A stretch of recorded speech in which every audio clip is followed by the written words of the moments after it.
Социально-экономическое развитие любого региона невозможно без учета экологических факторов. Именно забота об окружающей среде и приоритеты природоохранной, равно как и социальной повестки, в век постоянного изменения климатических условий и экологических катастроф не просто важны, буквально необходимы. Для Абхазии, обладающей уникальными природными ресурсами и богатым биоразнообразием, экологический аспект и вовсе является ключевым элементом устойчивого развития. Начальник международного отдела АГУ, старший преподаватель кафедры экономической теории Анна Адлиба посвятила обширный доклад именно актуальной теме экологического аспекта в социально-экономическом развитии республики в контексте целей устойчивого развития. Сферой моих научных интересов является мировая экономика и международные экономические отношения. И, собственно, это та дисциплина, которую я читаю на экономическом факультете.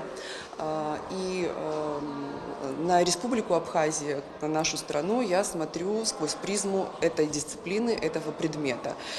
И надо отметить, что Республика Абхазия не является каким-то субъектом, который изолирован от всего остального мира, поэтому рано или поздно те проблемы, с которыми сталкивается весь мир, а это экологические вызовы глобального характера, мы столкнемся рано или поздно тоже. Как следует из доклада, для Абхазии, учитывая ее зависимость от природных ресурсов и туризма, одной из ключевых отраслей национальной экономики, наиболее актуально достижение следующих целей: развитие альтернативных источников электроэнергии, в том числе чистой и недорогостоящей, борьба с изменением климата и сохранение морских экосистем. А среди экологических вызовов, с которыми сталкивается республика, можно выделить, например, загрязнение рек и озер, изменение климата, массовое строительство туристических объектов без учета экологических норм, загрязнение Черного моря и другие. Учитывая, что у нас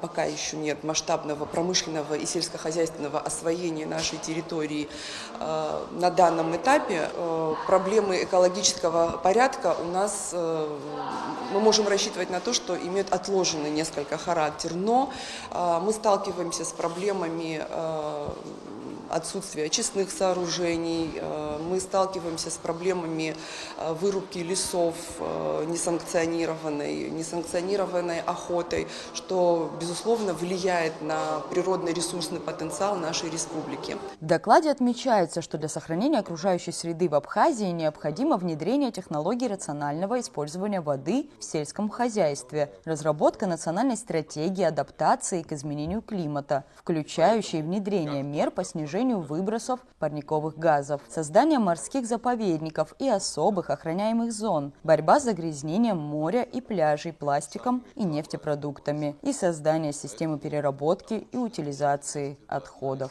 Экономический рост, собственно говоря, это мировая тенденция, он привел к тому, что необходимость экологизации социально-экономического развития стала актуальной. То есть чем более развита страна, тем больше ресурсов она потребляет, тем больше вред она наносит окружающей среде. Чтобы избежать деформации естественной для нашего народа среды обитания, необходимо при формировании программ социально-экономического развития учитывать экологический фактор.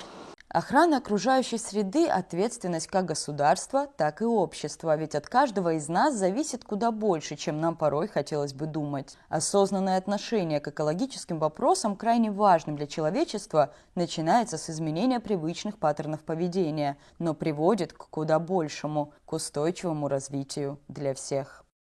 Рада Чачава, Инна Лагухава, Абаза ТВ.